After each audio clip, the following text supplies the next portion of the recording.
झारखंड देख रहे हैं आप, आपके साथ मैं हूं अरविंद। समाचार की ओर बढ़ने से पहले ये संदेश। तो देश भर में 18 वर्ष से अधिक आयु के सभी लोगों के लिए सरकारी केंद्रों में निःशुल्क टीकाकरण अभियान चलाया जा रहा है। दूरदर्शन आप लोगों से अपील करता है कि कोविड रोधी टीका जरूर लगवाएं। कोरोना महामारी के प्रति कोई भी लापरवाही न बरतें। जब तक आवश्यक न हो घर से बाहर न निकलें और इन आसान उपायों का पालन करें। मास्क लगाएं, 2 गज की सुरक्षित दूरी बनाए रखें, बार बार हाथ धोएं और चेहरा साफ रखें। कोविड से संबंधित जानकारी और मार्गदर्शन के लिए राष्ट्रीय हेल्पलाइन काम कर रही है। इनके नंबर हैं 011-2397-8046 और 1075। इसके अलावा राज्य हेल्पलाइन नंबर 104 डायल कर समस्या का त्वरित समाधान आप प्राप्त कर सकते हैं। अब समाचार विस्तार से। तो संसद के मानसून सत्र शुरू होने से पहले आज संसद भवन में भाजपा संसदीय दल की महत्वपूर्ण बैठक हुई। बैठक को प्रधानमंत्री नरेंद्र मोदी ने संबोधित करते हुए कहा कि जन जन के मन में देश के लिए कुछ करने का जज्बा पैदा करना है।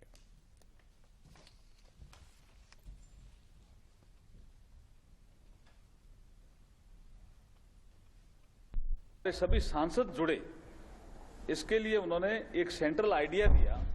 उन्होंने कहा 2047 में जब देश की आजादी के 100 साल पूरे होंगे, जब देश कहां पहुंच सकता है, जो हमारे बेस्ट बेंचमार्क है उसको हम कैसे अचीव कर सकते हैं, उसके बारे में जो भी आइडिया जनता से आए उसको हमें कलेक्ट करना है।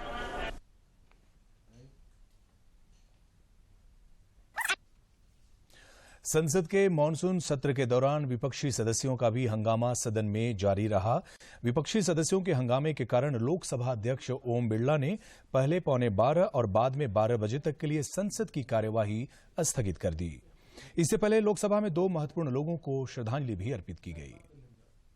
तक जाम्बिया के राष्ट्रपति रहे।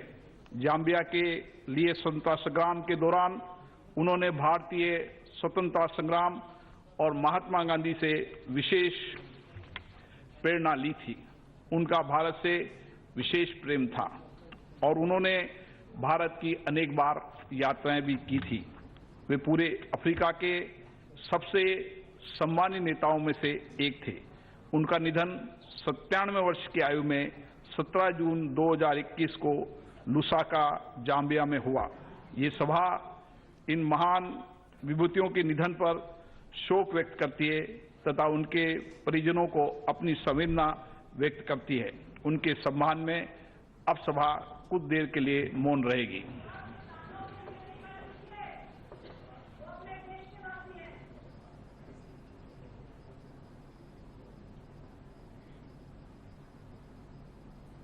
ओम शांति। रांची के सांसद संजय सेठ ने केंद्रीय विद्यालयों में सीटों की संख्या बढ़ाने का आग्रह किया है। श्री सेठ ने कल लोकसभा में केंद्रीय शिक्षा मंत्री धर्मेंद्र प्रधान से आग्रह किया कि ऐसे बच्चे जिन्होंने कोरोना संक्रमण से अपने अभिभावक खोए हैं, उनके नामांकन से संबंधित गाइडलाइंस जारी किए जाएं। उन्होंने कहा कि केंद्रीय विद्यालयों में पढ़ाई को लेकर अभिभावकों और बच्चों का आकर्षण हाल के दिनों में बढ़ा है। तो आज आपको बता दें कि राज्य मंत्रिपरिषद की महत्वपूर्ण बैठक आज शाम 4 बजे होनी है। प्रोजेक्ट भवन स्थित मंत्रिपरिषद कक्ष में यह बैठक होगी। मुख्यमंत्री हेमंत सोरेन की अध्यक्षता में होने वाली इस बैठक में राज्य हित से जुड़े कई प्रस्तावों को मंजूरी मिलने की भी संभावना है। देश में कोरोना संक्रमित मरीजों की संख्या लगातार कमी की ओर देखी जा रही है। केंद्रीय स्वास्थ्य मंत्रालय के अनुसार पिछले 24 घंटे के दौरान देश भर में कोविड-19 के 29,689 मरीज मिले हैं।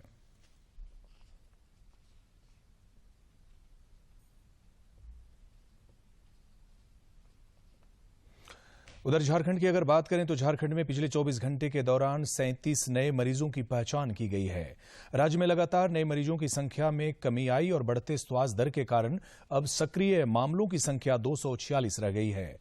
कल कोरोना के 45 मरीजों के स्वस्थ होने के बाद अस्पताल से उन्हें छुट्टी दे दी गई।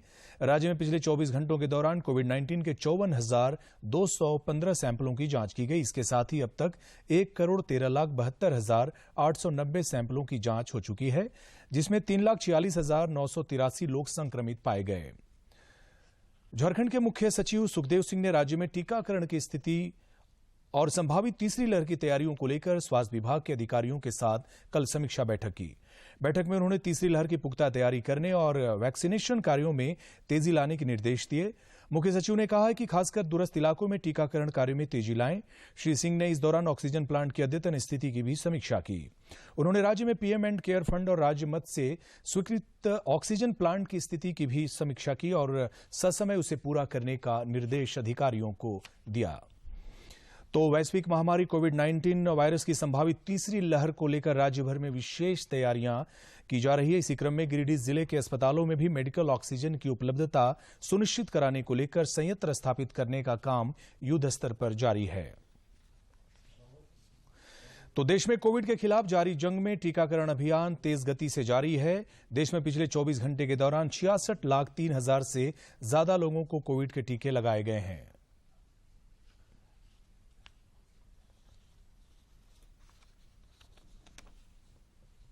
मोरिया और CHC बगोदर में ऑक्सीजन प्लांट की स्थापना जल्द ही हो जाएगी। 4 लोकेशंस पर ऑक्सीजन PSA जनरेशन प्लांट्स बनाए जा रहे हैं।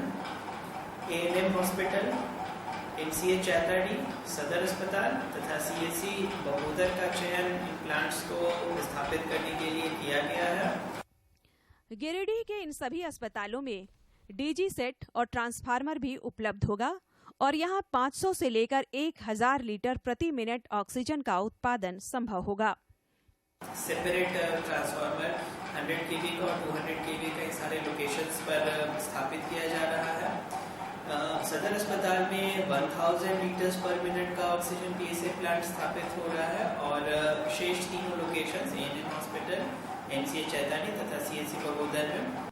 आगामी 31 जुलाई तक ऑक्सीजन प्लांट की स्थापना का काम पूरा हो जाने से न सिर्फ कोरोना संक्रमण काल बल्कि अन्य समय के लिए भी मेडिकल ऑक्सीजन की कमी दूर हो जाएगी। गिरिडीह से रमेश प्रभाकर की रिपोर्ट। देश में कोविड के खिलाफ जारी जंग में टीकाकरण अभियान तेज गति से जारी है। देश में पिछले 24 घंटे के दौरान 66,03,000 से ज्यादा लोगों को कोविड के टीके लगाए गए।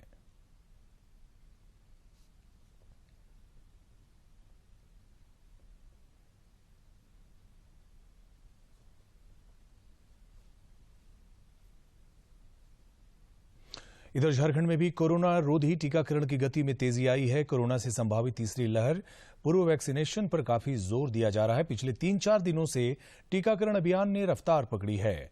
वैक्सीन पदाधिकारी डॉक्टर शशि भूषण ने बताया कि आज रांची जिले के 43 केंद्रों पर लोगों को टीका दिया जा रहा है।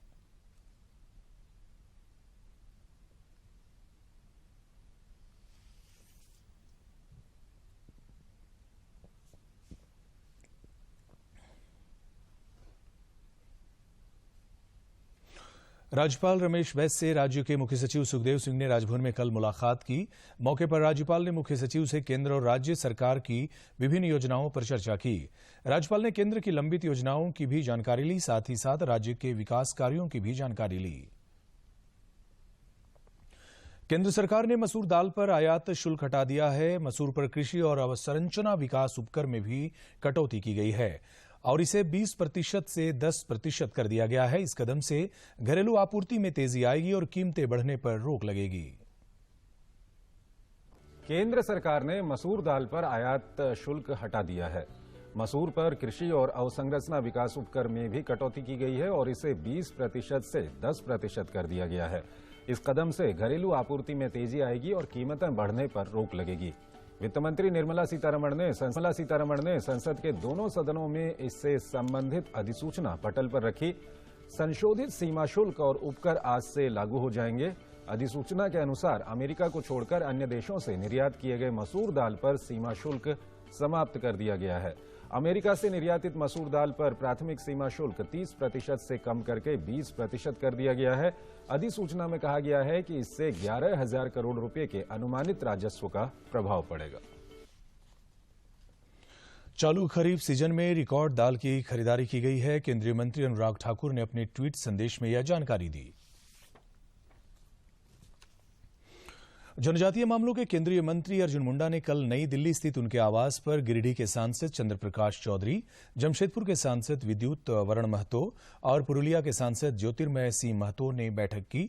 बैठक में झारखंड के विकास सहित ताजा राजनीतिक हालात पर चर्चा हुई। राज्य के ग्रामीण विकास मंत्री आलमगीर आलम ने कहा कि आगामी 15 सितंबर तक पंचायत चुनाव करा लिए जाएंगे। श्री आलम ने कल गोड्डा में विधायकों और वरिष्ठ अधिकारियों के साथ हुई बैठक के बाद पत्रकारों से बातचीत कर रहे थे। उन्होंने अधिकारियों को योजनाओं का लाभ अंतिम व्यक्ति तक पहुंचाने का निर्देश भी दिया।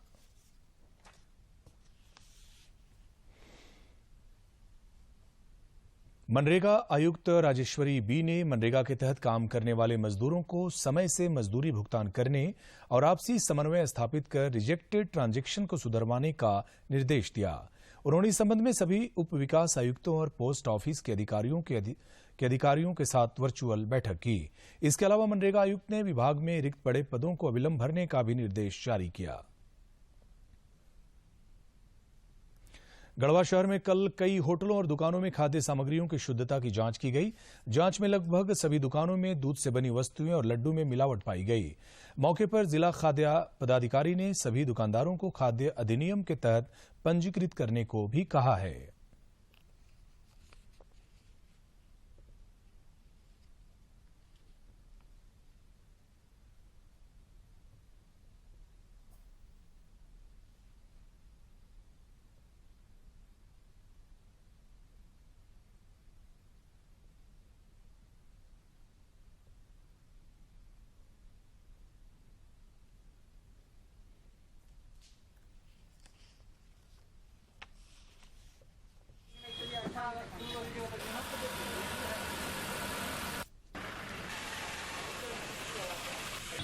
खाद्य सुरक्षा विभाग झारखंड के द्वारा यहाँ mobile food testing laboratory Garhwa जिला में भेजा गया है।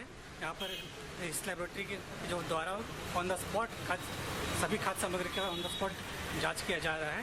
जांच करने के बाद जो जहाँ पर खाद्य फूड आइटम फेल हो रहे हैं उन्हें पहला वार्निंग दिया जा रहा है और इसके बाद अगर वो सुधार नहीं करते हैं तो उन पर कार्रवाई की जा रही है।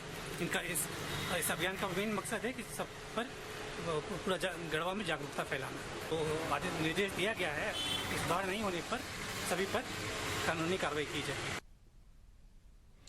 भारत के पूर्व राष्ट्रपति डॉक्टर एपीजे अब्दुल कलाम की आज पुण्यतिथि है। केंद्रीय गृह मंत्री अमित शाह ने ट्वीट कर उन्हें नमन किया। की आज पुण्यतिथि है। केंद्रीय गृह मंत्री अमित शाह ने डॉक्टर एपीजे अब्दुल कलाम की पुण्यतिथि पर ट्वीट करते हुए कहा कि डॉक्टर एपीजे अब्दुल कलाम जी ज्ञान व कर्मठता के अद्वितीय प्रतीक थे, जिन्होंने अपने जीवन का क्षण क्षण भारत को सशक्त बनाने में लगाया। उन्होंने देश के युवाओं को सदैव नया सोचने व करने के लिए प्रेरित किया। उनका सादगी व आदर्शों से परिपूर्ण जीवन हमें सदैव राष्ट्र सेवा की प्रेरणा देता रहेगा।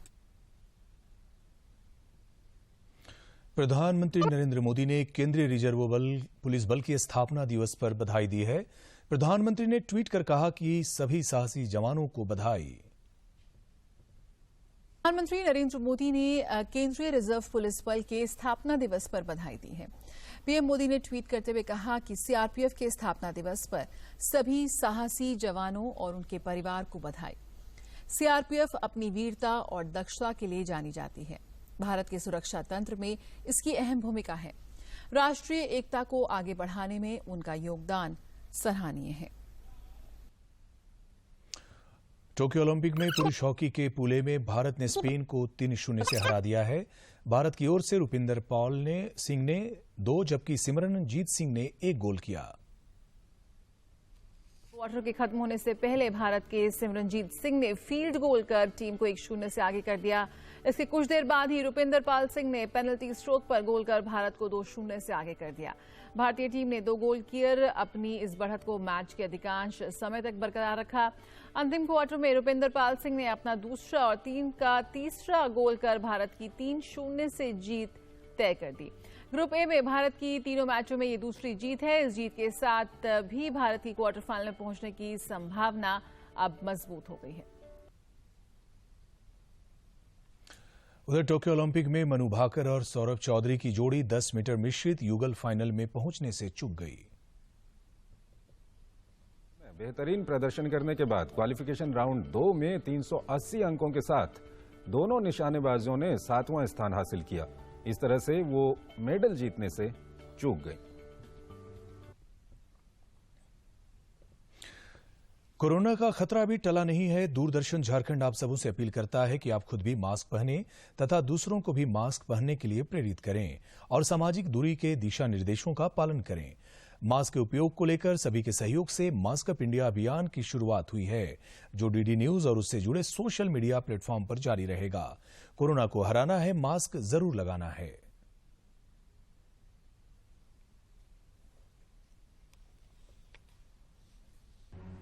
जिसका कहर संपूर्ण मानव जाति को अपनी आगोश में ले चुका है। टीका या दवाई उपलब्ध होने तक महामारी के खिलाफ मानवता की जंग जारी है।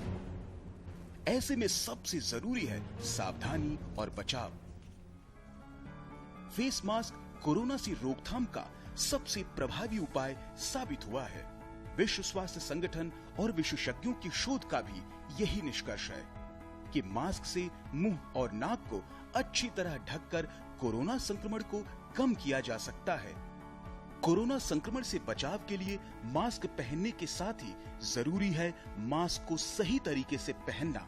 बहुत से लोग मास्क से नाक और मुंह को सही तरीके से नहीं ढकते हैं, जिससे संक्रमण का खतरा बना रहता है। बिना मास्क या फेस कवर के घर से बाहर निकलने की अभी कल्पना करना भी सही नहीं है। जुड़िए डीडी न्यूज की खास। टोक्यो ओलंपिक में सिल्वर मेडल जीतने वाली महिला भारोत्तोलक मीराबाई चानू का कल स्वदेश लौटने पर शानदार स्वागत किया गया। नई दिल्ली में आयोजित स्वागत समारोह में केंद्रीय खेल मंत्री अनुराग ठाकुर, केंद्रीय खेल राज्य मंत्री और केंद्रीय मंत्री किरण रिजिजू समेत कई गणमान्य लोग मौजूद थे। टोक्यो ओलंपिक में 49 किलोग्राम भार वर्ग में रजत पदक जीतने वाली भारतीय भारोत्तोलक मीराबाई चानू का देश वापसी पर गर्मजोशी से स्वागत किया गया। मीराबाई के दिल्ली के इंदिरा गांधी अंतर्राष्ट्रीय हवाई अड्डे पर पहुंचने पर सुरक्षा बलों ने उन्हें सुरक्षा घेरे में लिया, जहां भारतीय खेल प्राधिकरण के अधिकारियों ने उनका सम्मान किया। एयरपोर्ट स्टाफ ने भारत माता की जय के नारे लगाए। मीरा के साथ उनके कोच विजय शर्मा भी लौटे। एयरपोर्ट पर चानू को गार्ड ऑफ द ऑनर भी दिया गया। इसके बाद दिल्ली में ही देर शाम मीराबाई चानू और उनके कोच विजय शर्मा का अभिनंदन समारोह आयोजित किया गया। इस मौके पर केंद्रीय खेल मंत्री अनुराग ठाकुर, पूर्व खेल मंत्री और वर्तमान में कानून मंत्री किरेन रिजिजू, केंद्रीय पर्यटन मंत्री जी किशन रेड्डी, आयुष मंत्री सर्बानंद सोनोवाल और केंद्रीय खेल राज्य मंत्री निशित प्रमाणिक ने भी मीराबाई चानू का अभिनंदन किया। इस मौके पर मीराबाई ने अपने प्रदर्शन के लिए प्रधानमंत्री नरेंद्र मोदी और खेल मंत्री को धन्यवाद देते हुए कहा कि केंद्र सरकार की टॉप्स योजना की वजह से ही उन्हें पदक मिला। उन्होंने साथ ही अपने पदक को देशवासियों को समर्पित किया। Prime minister ji and sports minister ji दोनों को मैं थैंक यू बोलना चाहती हूँ। उन्होंने मुझे बहुत कम समय में यूएसए में ट्रेनिंग के लिए भेजा था। बहुत कम, एक दिन में पूरा सब कुछ अरेंज करके मुझे यूएसए के लिए भेजा था, ताकि मुझे ट्रेनिंग अच्छा करे ओलंपिक में मेडल आने के लिए। तो बहुत ही सपोर्ट रहा, मुझे ट्रेनिंग अच्छा हुआ और उनकी वजह से, हमारी टॉप स्कीम की वजह से मैं आज ओलंपिक में पहला दिन सिल्वर मेडल जीत पाई हूँ। वहीं केंद्रीय खेल मंत्री अनुराग ठाकुर ने मीराबाई चानू के शानदार प्रदर्शन की सराहना करते हुए कहा कि उनके इस प्रदर्शन ने 135 करोड़ भारतीयों के चेहरे पर खुशी ला दी। उन्होंने कहा कि पूरे देश को मीराबाई चानू पर गर्व है। साथ ही उन्होंने जोर देते हुए कहा कि प्रधानमंत्री नरेंद्र मोदी जी के नेतृत्व में खेलों की व्यवस्था में सुधार किया गया है। फर्स्ट डे फर्स्ट मेडल ये किसी और ने नहीं किया। मीराबाई चानू जी का जो शानदार प्रदर्शन रहा, इसने 135 करोड़ भारतीयों के चेहरे पर मुस्कुराहट लाई है, तिरंगे की शान और मान बढ़ाया है। पूरे भारत को आप पर गर्व है।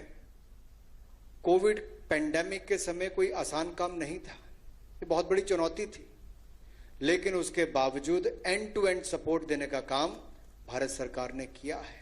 टॉप स्कीम के अलावा भी, जिसके ऊपर करोड़ों रुपए एलीट एथलीट्स के लिए खर्च किए जाते हैं, आउट ऑफ पॉकेट एक्सपेंसेस दिए जाते हैं, बेस्ट कोचेस की सुविधा दी जाती है, ट्रेनिंग दी जाती है। वहीं केंद्रीय मंत्री किरेन रिजिजू ने कहा कि हमारे लिए यह बहुत खुशी की बात है कि मीराबाई चानू ने ओलंपिक के पहले ही दिन देश को शानदार शुरुआत दिलाई। हमारे लिए बहुत खुशी की बात है कि पहले दिन में मेडल ला करके जो एक ओलंपिक में एक जर्नी होता है 15 दिन का, उस जर्नी का शुरुआत बहुत अच्छी तरह से मीराबाई और आपके कोच ने किया है। हम लोग बहुत खुश थे, बहुत ही सेलिब्रेट किए हैं और अभी 3 दिन से हम लोग तो सेलिब्रेशन मूड में ही है। आने वाले दिन में हम उम्मीद करते हैं कि आपका प्रभाव बाकी खिलाड़ियों को भी पड़ेगा और उसका अच्छा नतीजा आएगा। केंद्रीय मंत्री जी किशन रेड्डी ने भी खुशी जताते हुए कहा कि उन्हें विश्वास है कि आने वाले दिनों में पूर्वोत्तर से खेल के क्षेत्र में हमें कई खिलाड़ी और पदक दिलवाएंगे। मैं विश्वास दिलाना चाहता हूं आने वाले दिन में नॉर्थ ईस्ट के रीजन से अच्छे कंट्रीब्यूशन स्पोर्ट्स में जो आज ताराबाई दिया है, मीराबाई दिया है, वो ऐसे ही आने वाले दिन में और भारत को अवार्ड से लाएंगे। आयुष मंत्री सर्बानंद सोनोवाल ने कहा कि मीराबाई चानू ने अपनी कड़ी मेहनत की बदौलत देश का नाम रोशन किया। खेल जगत का सबसे बड़े मंच से आज आपने जो सफलता प्राप्त किया है, इसकी वजह से आज देश की हर व्यक्ति गौरव महसूस कर रहा है। तो इसलिए ये यात्रा आप ऐसे ही बरकरार रखें, यही मेरी उम्मीद है। खेल राज्य मंत्री निशित प्रमाणिक ने भी इस मौके पर कहा कि मीराबाई चानू ने अपने शानदार प्रदर्शन से प्रधानमंत्री नरेंद्र मोदी का सपना साकार किया है। इससे पहले मणिपुर के मुख्यमंत्री एन बीरेन सिंह ने सोमवार को घोषणा की कि टोक्यो ओलंपिक में रजत पदक जीतने वाली भारोत्तोलक मीराबाई चानू को राज्य पुलिस विभाग में अतिरिक्त पुलिस अधीक्षक के रूप में नियुक्त किया जाएगा। वहीं राज्य सरकार पहले ही मीराबाई को 1 करोड़ रुपए नगद पुरस्कार देने की घोषणा कर चुकी है। मुकेश शुक्ला के साथ नारायण सिंह की रिपोर्ट, डीडी न्यूज, दिल्ली। राजधानी रांची समेत राज्य के कई इलाकों में पिछले 4-5 दिनों से मानसून सक्रिय है। बंगाल की खाड़ी में बने निम्न दबाव का क्षेत्र बने रहने के कारण मानसून की बारिश हो रही है। मौसम विभाग के आज से 30 जुलाई तक भारी बारिश के साथ वज्रपात होने की भी संभावना जताई है। विभाग के अनुसार 28 और 29 जुलाई को राज्य के उत्तर पूर्वी, दक्षिण पूर्वी और मध्य भाग में भारी बारिश हो सकती है। वहीं 30 जुलाई को राज्य के उत्तर पूर्वी और मध्य भाग में भारी बारिश होने की संभावना है। वहीं 31 जुलाई से 1 अगस्त तक हल्के से मध्यम दर्जे की बारिश होने का पूर्वानुमान व्यक्त किया गया है।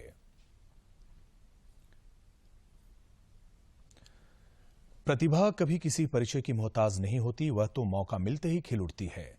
सरायकेला खरसावां जिले के गांव में रहने वाले ऐसे ही एक हुनरमंद युवा हैं भरत जीत, जिन्होंने सोशल मीडिया पर खुद से ही लीफ आर्ट सीखकर उसमें पारंगत हासिल किया और एशिया बुक ऑफ रिकॉर्ड में अपना नाम दर्ज करवाकर कीर्तिमान रच दिया। पेश है एक रिपोर्ट। ये हैं भरत जीत, जो सरायकेला खरसावां जिले के नीमडी के रघुनाथपुर गांव के रहने वाले हैं। गांव गिराओं में कितना दम है, भरत उसके प्रतीक भी हैं। यही कारण भरतजीत महतो ने पीपल के पत्तों पर देश के 12 स्मारकों के चित्र उकेर कर एशिया बुक ऑफ रिकॉर्ड में अपना नाम दर्ज करा लिया है। मैंने अचानक एक दिन जाते हुए देखे कि पत्ता, सूखा हुआ पत्ता रोड पे गिरा हुआ मिला, तो मैंने सोचा ये पत्ता क्यों ना इस पत्ते पे कुछ कलाकृति किया जाए ताकि ये इसकी खूबसूरती बने रहे सालों साल तक। लीफ आर्टिस्ट के रूप में यह खिताब पाने वाले वे झारखंड और बिहार के पहले लीफ आर्टिस्ट बन गए हैं। भरतजीत बताते हैं कि पिछले लॉकडाउन में फुर्सत के क्षणों में यूट्यूब से उन्होंने लीफ आर्ट सीखा और नियमित प्रैक्टिस शुरू कर दी और वे सिर्फ 4 माह में लीफ आर्ट में माहिर भी हो गए। उनके अनुसार एक आर्ट बनाने में करीब 1 घंटे का समय लगता है। केरल के कलाकारों की मदद से भी उन्होंने बहुत कुछ सीखा। मैं झारखंड का एक लौता लीफ आर्टिस्ट हूँ जिसे एशिया बुक ऑफ रिकॉर्ड्स ने सम्मानित किया है। मैं ये कला अगले साल लॉकडाउन में यूट्यूब के द्वारा सीखा। भारत की स्कूलिंग चांडिल के निम्डी सरस्वती विद्या मंदिर से हुई है। 12 स्मारक के पत्ते पर बनी कलाकृति के रिकॉर्ड को एशिया बुक में जगह मिलने से उनके दोस्त भी बेहद खुश हैं और उन्हें प्रेरणा मानते हैं। वो झारखंड के पहले आर्टिस्ट बन चुके हैं जिनका नाम एशिया बुक ऑफ रिकॉर्ड में नाम दर्ज हो चुके हैं जो अपना आर्ट या कलाकारी पत्तों पे दिखाते हैं। दरअसल इस आर्ट में पत्तों को ब्लेड से काटकर कलाकृति बनाई जाती है। अब तक भारत ने स्मारक, भारत के प्रथम राष्ट्रपति से लेकर वर्तमान तक के और मास्क अप इंडिया और दूरदर्शन का लोगो भी पत्तों पर उकेरे। Taj Mahal, India Gate, Minar, Mysore Palace, Gateway of India, Red Fort, Amar Jawan Jyoti, lotus temple, बीबी का मकबरा, कुतुब मीनार और भारत के प्रथम राष्ट्रपति से लेकर वर्तमान राष्ट्रपति तक के चेहरे को उन्होंने पत्तों पर उकेरा। मेरा बेटा को एशिया बुक ऑफ रिकॉर्ड से सम्मानित किया गया। गांव की पथरीली राहों से निकलकर एशिया बुक ऑफ रिकॉर्ड में नाम दर्ज कराना आसान नहीं होता, लेकिन यह दृढ़ निश्चय और जज्बे से मुमकिन है।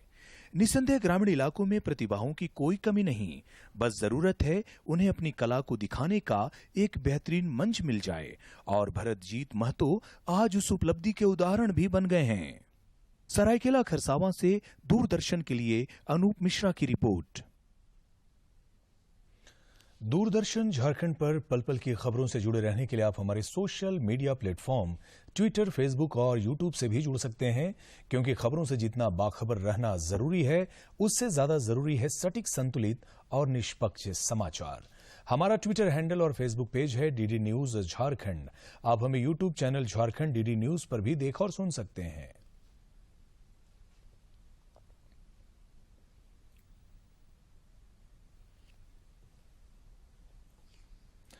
न्यूज बुलेटिन के अंत में मुख्य समाचार एक बार फिर। भाजपा संसदीय दल की बैठक को प्रधानमंत्री नरेंद्र मोदी ने किया संबोधित। कहा, जन जन के मन में देश के लिए कुछ करने का, पैदा करना है जज्बा।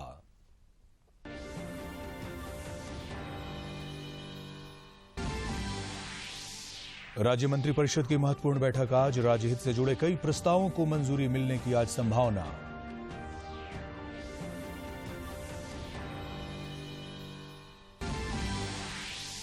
राज्य में कोरोना की रफ्तार पड़ी धीमी। पिछले 24 घंटे में मिले सिर्फ 37 नए संक्रमित, 45 संक्रमित हुए स्वस्थ। सक्रिय मरीज घटकर हुए 246। और टोक्यो ओलंपिक में भारतीय पुरुष हॉकी टीम ने स्पेन को 3-0 से हराया। क्वार्टर फाइनल में पहुंचने की संभावना मजबूत। मनु और सौरभ 10 मीटर मिश्रित युगल फाइनल में पहुंचने से चुके।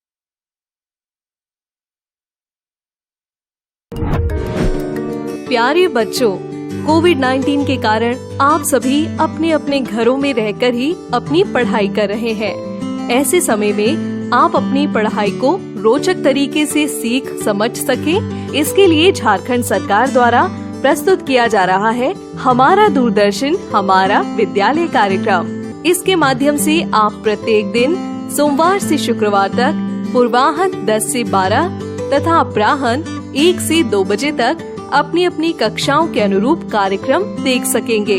अब पढ़ाई नहीं रुकेगी। स्कूली शिक्षा एवं साक्षरता विभाग झारखंड। नमस्ते दोस्तों, आज के इस वीडियो में हम दूरदर्शन के माध्यम से क्लास 10 और क्लास 12 की पढ़ाई करेंगे। तो चलिए देख लेते हैं कि आज हम क्या पढ़ेंगे। दोस्तों, क्लास 10 में हम सोशल साइंस के पाठ 1 और वन्य जीव संसाधन को पढ़ेंगे। इंग्लिश के हम chapter from the diary of Anne Frank को पढ़ेंगे। इसी तरह क्लास 12th में हम केमिस्ट्री के चैप्टर वैद्युत रसायन के भाग 3 को पढ़ेंगे और इसी तरह बायोलॉजी में जीवों में जनन के भाग 1 और भाग 2 को पढ़ेंगे। इन सभी वीडियो के साथ हम कुछ रोचक प्रश्नों को भी हल करेंगे। दोस्तों, आप सबसे उम्मीद है कि आपने अपनी कॉपी और कलम अपने साथ रखी होगी, जिसमें आप जरूरी बातों को नोट करेंगे। तो चलिए शुरू करते हैं आज का एपिसोड।